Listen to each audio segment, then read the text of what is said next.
এবার কুষ্টিয়ায় কোরবানির লক্ষ্যমাত্রা ছাড়িয়ে প্রস্তুত করা হয়েছে 2 লাখ গবাদি পশু। খামারিদের দাবি কোনো প্রকার ক্ষতিকারক স্টেরয়েড ছাড়াই সম্পূর্ণ প্রাকৃতিক ও সুষম খাবার দিয়ে গরুগুলো হৃষ্টপুষ্ট করা হচ্ছে।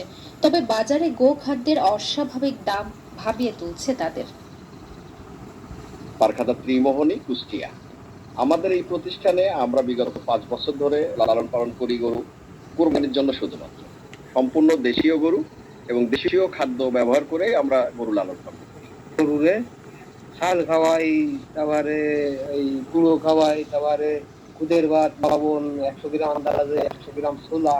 এদিকে ঈদের বাকি আরো কয়েকদিন থাকলেও জেলার হাটগুলোতে উঠতে শুরু করেছে কোরবানির পশু। বড় গরুর পাশাপাশি মাঝারি ও ছোট গরুর চাহিদা বেশি। ব্যাপারীরা বলছেন দেশি গরুর সরবরাহ পর্যাপ্ত, তাই সীমান্ত দিয়ে অবৈধভাবে পশু প্রবেশ না করলে লাভবান হবেন সংশ্লিষ্ট সবাই। গরু যে পরিমাণ আছে হয়তো কুষ্টিয়ায় থাকি চলে, বাইরে কিছু গরু যাবে, ইন্ডিয়ান গরু আসলে ব্যাপারে সব শেষ, গৃহস্থ শেষ। কুষ্টিয়ায় পর্যাপ্ত পরিমাণ গরু আছে, আর যে গরু আছে মাশাআল্লাহ আমার কুষ্টিয়াবাসীর পরিপূর্ণ।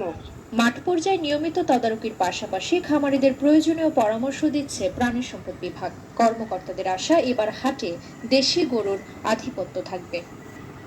এখানে আমাদের খামারিরা অক্লান্ত পরিশ্রম করে দেশীয় খাবার খেয়ে দেশীয় পদ্ধতিতে এই গবাদি পশুগুলো লালন পালন করেছেন। আমরা আশা করি সামনে যে কুরবানি রয়েছে এই কুরবানিতে তারা যে তাদের কষ্টার্জিত পারিশ্রমিক পাবে, তার ন্যায্য মূল্যে বিক্রি করতে পারবে। নিজেদের কষ্টের ফসল এই পশুগুলো ভালো দামে বিক্রি করে মুখে হাসি ফুটবে খামারিদের। এমন